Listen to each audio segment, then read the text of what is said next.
Hello, I'm Adriana. I'm a Master SoulPath Teacher and Guide. This is a quick 3-card message for those who'd like a little clarity and guidance today. I think I do want to draw a spiritual theme card though, so this will be a 4-card message. It looks like it's also going to be a past, present, and future. Whoa, these cards are resisting here. Don't resist, my friends.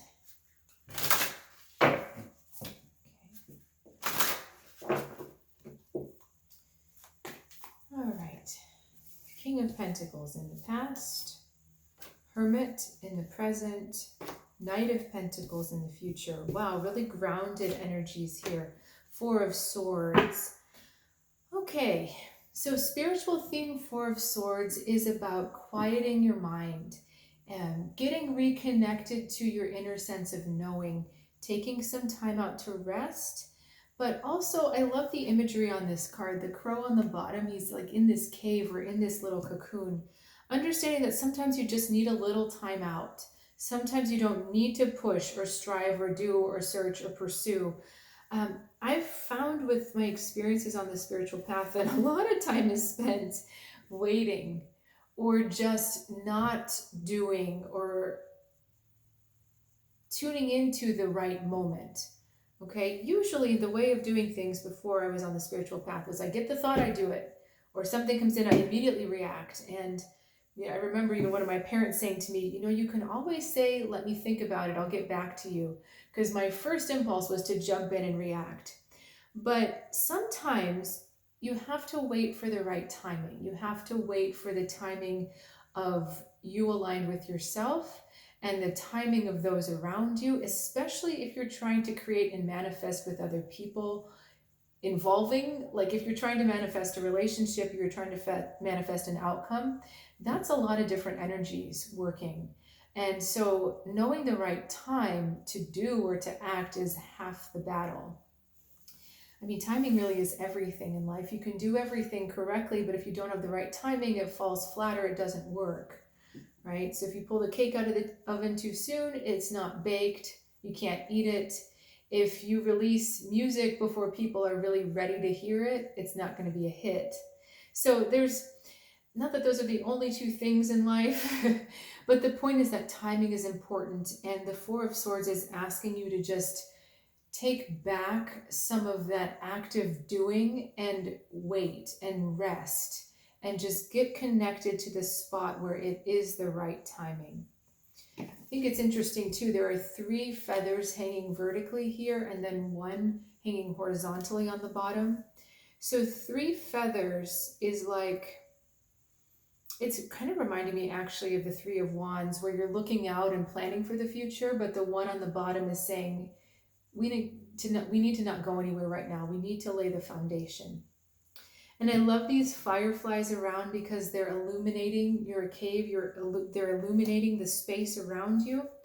And we see that in the Hermit. I mean, this is a perfect alignment here. This is where you are in the present, the Hermit card, which is asking you to withdraw, is asking you to search. And we're facing off with the King of Pentacles from the past. So is the King of Pentacles a different person, or is it this person's energy? Okay, so I think the King of Pentacles is relating to someone else, someone who is generous with their time, with their resources, someone who's very grounded, possibly an earth sign, Virgo, Capricorn, Taurus. Someone who knows how to handle earthly resources very well. Money, allocation of money, as well as being able to give when it's time to give. Is there anything else coming out? Stubborn. I'm getting that this person is stubborn, perhaps a little set in their ways. But at the end of the day, they do mean well. They do have their heart. Their heart's in the right place, but they don't always act out of their heart. Sometimes they act out of their practicality or kind of the mindset they have at the moment. And the Hermit for you is asking you to kind of withdraw and take some time out. Now, the Hermit says that you will receive an insight. It may also ask you to be seeking a teacher, whether it's your inner teacher or an outer teacher. Which one is it? I think it's definitely the inner teacher because of the Four of Swords crowning this reading. So asking for your inner teacher to come forward and talk with you and to help you understand where you need to be, what you need to be feeling. This isn't so much of an intuitive journey as it is listening to your truth.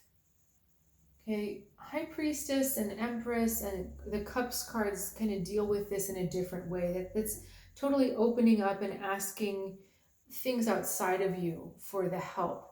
This is asking you for the help, your higher self, your higher sense of wisdom. And yes, I know from an esoteric point of view, we're all connected. And so really our guides are part of ourselves.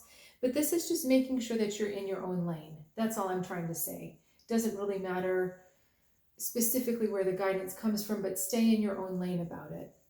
And the Knight of Pentacles, in the future, we see some action being taken. And so I'm wondering if there's an insight you bring to this King of Pentacles that causes the Knight of Pentacles then to move forward, perhaps in a slow-moving way, but in a way that seeks a deeper relationship between the two of you. King of Pentacles is often a father figure as well.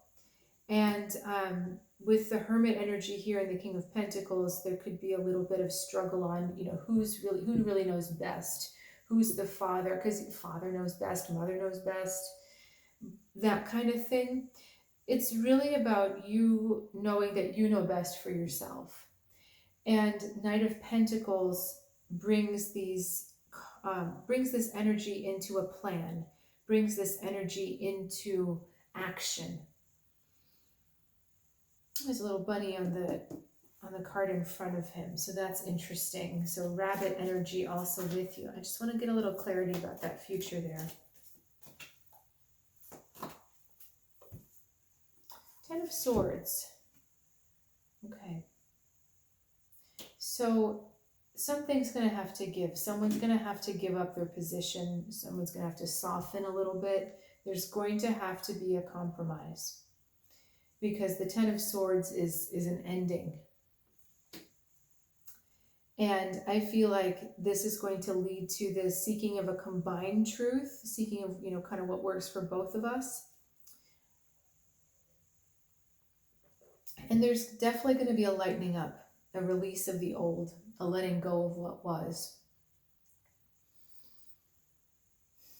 Anything else about the Ten of Swords and the Knight of Pentacles?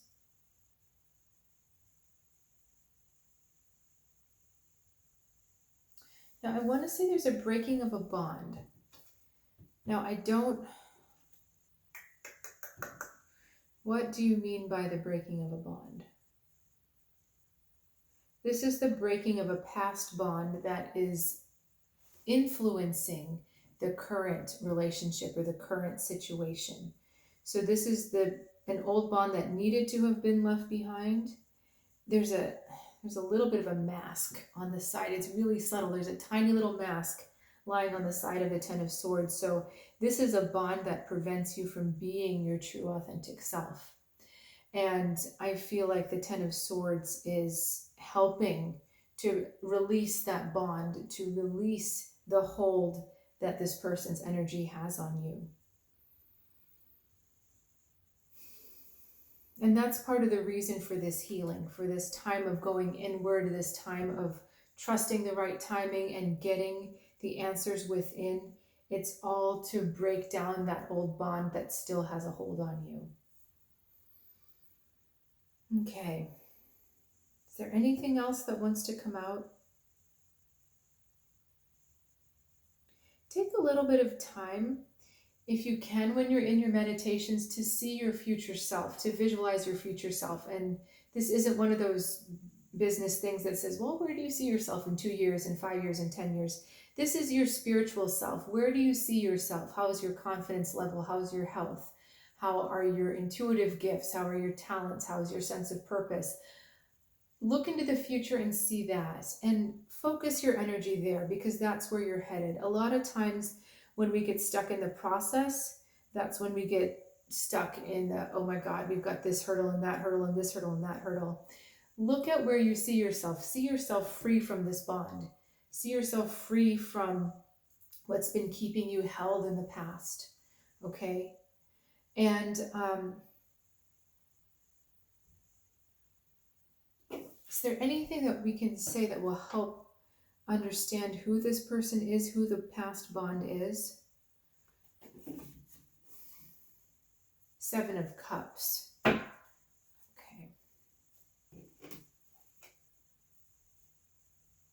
So this is someone with whom you have kind of an ambiguous relationship, that there's some love, there's some hate, there's some push, there's some pull. It's not a clear, some things they do are right, some things they do are not, some things they do are beneficial, some things they do are not.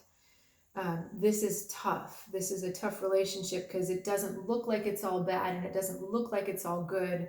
It's just somewhere in between. And it's that ambiguity that you're trying to learn how to figure out right now. And that's part of what the mask has been. Even though you may be completely like, no, this person is bad, because there was a mixture, it's still painting them as a flat, vilifying them or saying they're flat, like wrong or bad or no. That still causes confusion because underneath there were parts of them that were good. There were parts of them that were okay. And, you know, maturity is looking at the full situation. It's understanding that there's pros and cons. There's opportunity costs, there's gains, there's lots of different facets to a situation. And part of maturity is making a choice that is the best. And that means that there may be some things that you have to let go of or that you sacrifice for a specific thing. For instance, trying to think of a good one. When I decided to go to college, I wasn't sure if I was going to do music or if I was going to do physics. And I wanted to be in a place that had both. So I went to a place that had a conservatory and had a liberal arts college. And I got to do both. But there were certain opportunity costs that came with that. The music instruction I got wasn't the best. I probably should have switched to a different school. Not that the teacher wasn't good. It's just what I really needed was more kind of remedial foundational. There we go. Trying to say fundamental and foundational. But anyway, I needed both of those things, foundational and fundamentals. And this teacher really didn't know how to be present for that, how to really give that. So as a result, actually, I got injured because I pushed myself. So that was going on. I also did a physics degree. The opportunity cost there was that because of the scheduling, I had to do sophomore level and senior level classes at the same time. And there was sometimes I would have problems because I didn't have the foundation of the sophomore class to understand what was going on in the senior class. Anyway, got through somehow. But the point is that, you know, I had to give up a little bit. There had to be some kind of sacrifice in order to have the experience I wanted to have. I also wasn't able to go abroad because of the nature of the scheduling, unless I wanted to stay beyond 5 years, which was not an option for me. So again, there's a balance, but part of understanding relationships is understanding what was the good, what was the bad, what worked, what didn't work. Why didn't it resonate with me anymore? Who did I become? How did we grow so that this didn't resonate anymore? And because everyone is a little bit of a mix and everyone is there to teach us a little something. So when we totally vilify the other person and say they were completely wrong, they were evil, we negate the lesson for ourselves and we negate the maturity for ourselves. So I feel like overall this is about learning to be even more sovereign in our own power. Okay? So I hope that clarified things for you. If you have questions, please reach out in the comments. And I do work with those who are interested in self-improvement from the soul's perspective. So if you really want to learn and understand how your soul has been asking you to grow, then please check out my offerings, soulguidancewithAdriana.com. The description below will have a direct link to the website, and you can also reach out through my email, which is there as well. So I'll look forward to seeing you soon, and have a good one.